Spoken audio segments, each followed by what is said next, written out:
I think, I think it, certainly in 21 years of coaching football, it was certainly, I think, the greatest single victory I think I was ever part of. I mean, you're down to a good football team, by 19 points in the third quarter, and you're able to rally back and win that game. I think that says a lot about the team's attitude and character. From an offensive perspective, I think the offense had another great day. You could pick out a number of people. Certainly, Alex had a great day. Lorenzo had a great day. Matt Hazel had a great day. The offensive line had a great day. They made some really good decisions. We made some mistakes early on. We fixed those in the second half. Some clutch plays, some great individual plays. And again, I've been proud of the offense all season. They continue to do the job that they need to be able to do, continue to get better. One of the things, too, that, I'm proud of, everybody aware of Alex? Okay, so one of the things, too, that I'm proud of, Alex during the game hurt his thumb. It'll be taken care of at the end of the season, and he hurt his foot. And he played that entire game, including right through overtime, right through that very, very last play with those. So think about that, too, in terms of character, toughness, leadership, et cetera, and the ability to be able to get the job done. So sometimes when somebody plays and they're a little banged up, they may not be effective. That doesn't particularly help the team. I think in Alex's case, he was incredibly effective. From a special teams perspective, I was pleased across the board. We certainly did a good job. Our special teams have become more consistent and continue to improve. We're able to come up with a big play once in a while that really winds up making a difference. Clearly, the blocked field goal at the end of the game was a humongous play. But then you also think about some of the things that happened earlier. The field goal at the end of the half. The ability, the kickoff team being able to get down, pin them down inside the 25 oftentimes. Just across the board. Across the board, I was pleased with what we did. The punt, block, and return team, while we didn't block a punt, we put a lot of pressure on it and resulted in a couple kind of mediocre kicks that helped us with field position. So I was pleased with that. I think from a defensive perspective, we clearly, had a bad day. We had a bad night. We didn't play well in the first half. They were giving us a lot of motion that we understood what to do, but we were doing it slowly. That's a lot more motion than they've shown going into the game. So we understood our game plan, and we know what we needed to do, but we weren't able to execute as quickly as we needed to when you only have like a second or two to be able to make a check, get everybody in position, and make your play. We'll work hard at making sure we get that fixed. What I loved about the defense, you think about the ability that Liberty had to be able to move the ball on us almost at will in the first half. And at the end of the half, when the offense stalled, 3 and out, and it was about a minute 20 or so left, we punt to them, and we stopped them on 3 downs when they had been moving the ball consistently the entire first half. Also said something about the character of the defense. The offense gets the ball back. We drive down the field. Alex makes a 48, 49-yard field goal. I'm proud of the defensive effort then. In the second half, we did a much better job of being able to react to some of the things they did. We still weren't able to shut them down, but we needed to come up with a big play. We did.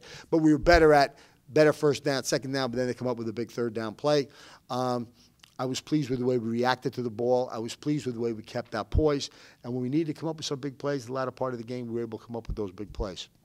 The second overtime, we don't have a shot at the blocked field goal. If they just move in and they score the touchdown, obviously the game's over. So the defense, we all know, is a defense that we didn't play nearly. We know we didn't play well, period.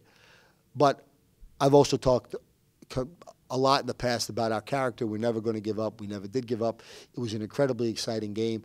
Couldn't be proud of our coaching staff, all the people in operations support, and all the guys on our team. It was a great, great, great team effort. Any questions on Liberty? Do you think there's a blueprint out there now for, I guess, the opposing offense to, kind of run up and down the field as they did score 52? I don't know what you mean specifically by blueprint, Jeff, but I mean the bottom line is everybody looks at everybody else's film. So if you see that we had difficulty adjusting to the motion in time enough to be ready to execute our defense or our calls on that play, you know that right now. So they know that, but we also know that. So both of us know that. So you should assume that we're working hard on that. I'm sure Sparky Woods knows that. I have a feeling we're going to see a lot more motion. But again, if we're not able to adjust and adapt to that, then we're not doing the job we need to do as coaches. So I don't know about a blueprint, but yeah, people see anywhere you broke down all season long, if that's something they can take advantage of, they should do that. But we should also, if there are things that we have to fix, hopefully we fix those. Okay, VMI. VMI has the leading pass offense in the conference. Their quarterback was the leading passer in the league last year. You know, he got banged up, I think the first half against PC last week. It looks like he's not going to start. I think he's healthy enough to play, but the other kid's going to start. Now, the other kid has backed him up for 3 years. He's a redshirt senior.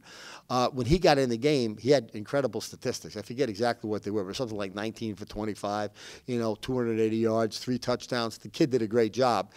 Even if the first-team kid that holds all those records, even if he didn't get hurt, if they had made that substitution, the way the guy played, he deserves the shot to start this week, and I'm sure the other guy's ready to go.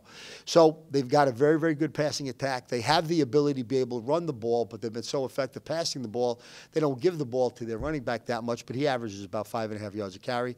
They've got a good offense. They've got good schemes. They do an effective job passing the ball. We're going to have to be able to step it up. I do assume that they'll probably show us more motion than what they have in the past. We've got to be able to defend that. They have struggled across the board from a defensive perspective. They're struggling against the pass and against the run.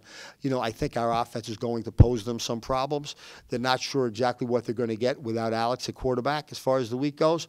So what are they going to see? We've got 3 guys that all have different skill sets that can do different things. I don't think we've quite made the decision yet as to exactly who's going to start or what's going to happen. There's a possibility all 3 of our guys are going to play. All 3 of the guys have little different strengths. And what Dave Patnord has been doing with the offense all season, rather than ask those 3 guys to do what Alex does, we've been working those guys at the stuff that they can do.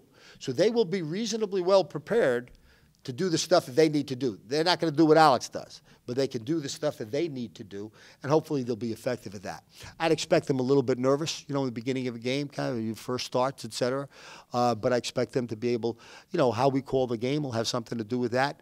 Our ability for them to acclimate to the pressure of being on the field with that type of responsibility, hopefully it'll happen over the span of the game, hopefully sooner rather than later. We still have our running game. We still have our receivers. We still have our offensive line. We still have our weapons. I would expect us still to be able to move the ball. From a special teams perspective, they've done a good job on special teams. I think we continue to get better on special teams. I think that'll be a good battle, but I feel good about where we stand. Bottom line is our defense has to step up to stop their passing attack, stop their offense, period, handle motion, whatever else they give us. They're going to have to step up to handle our offense.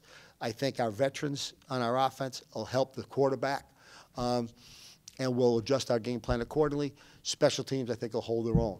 Bottom line is we got to get ready to go for the game, but we should be ready to go by Saturday. Questions? Would you prefer one of those quarterbacks to play most of the game, or do you want it to be an even opportunity? No, I think what will happen is a lot will happen based on what Dave and the offensive guys see this week in practice. That'll determine how he really wants to approach it in the game. And then if one guy's doing really well, I would assume he'd let him continue to play. If the guy wasn't doing particularly well, we got another guy to go to. So I think, how we've said, Ryan, that we go into every game with the idea that we want to be balanced, run, pass, and then depending on what you give us, we're not afraid to throw the ball 80 times, we're not afraid to run the ball 80 times, but we kind of want to initially be prepared to be balanced. It's the idea we're going to be prepared to have 3 guys, and if one guy shows that he really deserves it, doing really well in practice, and he shows that in a game, I would imagine he'd see most of the action. If he's struggling after we've given him a chance, then we'll be ready to go with the other guy. So those are decisions we make more on the run. So we'll have a plan, but we'll make those decisions on the run. And as to which I hope for, I don't know. Is there any sense that maybe this might serve the team well in the big picture to get those guys experience, because they really haven't played that much this year? I think so. Think anytime now, you never want your quarterback or any one of your key guys, to get hurt. You never ever want that. But this does give those guys an opportunity. Now remember, we're not asking them to do what Alex does. It's not going to be the exact same game plan. Same offense, but it's not going to be the same game plan. So we're asking them to do what they can do. They just haven't had much of an opportunity to do that under pressure in the game yet. Remember, this was the same thing for Gardner-Webb a year ago when Alex was stepping in, and everybody was concerned about him stepping in for Aramis. The difference is Alex was clearly the backup a year ago and was getting that type of reps. These guys, nobody's really surfaced as the key backup, but none of them have done poorly. All three of them can do what they do reasonably well. So anytime we've talked in here about the power of compounding and how critical that is in teaching. So as our more inexperienced guys get more experience and they start to do certain things well, they'll start to build on that, we'll start to build on that, and that could only help us going forward. Because you never know what's going to happen to any individual in a game. That's only going to help us going forward. With these guys having different skill sets and not doing what Alex does, talk to us about the offensive line's preparation this week and preparing for having different guys in the game and doing different things. The offensive line preparation, they know they're going to have a more experience. They've done a great job taking care of Alex and opening up holes for guys like Zoe and Hop and all of our guys. They've done a great job of opening holes for Alex. They've done a great job of protecting him. Now, I think in terms of the offensive line, it doesn't really change. In other words, the plays, the way they got to block, they got to be able to block. So if it's a passing scheme, these are the same types of things that they've been doing. The difference is we're going to call a little bit more of certain things depending on who's in there rather than the others. That's all. But they got to be prepared for all that. So it doesn't really change too much. But, you got Jamie in here. When he comes up here, you can ask him that question. I don't think it changes the preparation of the offensive line.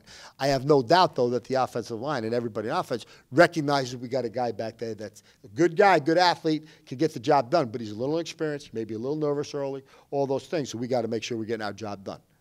So I think it's more an attitude, let's take care of our guy, let's step it up. The defense has to feel the same way. But I don't think the preparation for the offensive line is any different. I don't think the preparation for anybody else is different. What's going to happen is the game plan is going to adjust. That's all. Do you know what play in the game Alex's injury happened on? No, I don't know what play. I think the thumb thing happened earlier. I think the foot thing happened. I'm sorry. I think the thumb thing happened later, and the foot thing happened earlier. But I could have that reversed. And how serious is the thumb? I've heard there's possible surgery. Yeah, he may need surgery. If he does need surgery to be in the end of the season, it's on his left hand, and it's not one of those horrible injuries. But so therefore, we're doing a good job, or our medical doctors and our training staff do a good job of taking care of that and making sure it's okay. If there was any question, by the way, he would have had surgery already. So he's able to grip the ball. He can grip the ball certainly with his right hand, and he can hold it with his left. I wouldn't want him to try to throw the ball with his left, but he doesn't need to do that. He can do what he needs to do. How severe is this, and how long? Verbalize that for us. I see what's in the game notes, but how long? No, I think what's in the game notes is probably accurate. In other words, if it were a serious thing, he would have had it done already. But to be able to, but we can keep it stable, and it's not a problem. And frankly, if he had surgery on it many, many months from now, it wouldn't matter. Eventually, you probably need surgery. So if that's the case, let's do that. Let's do that. But we don't need to do that to the end of the season. Foot's really what's keeping him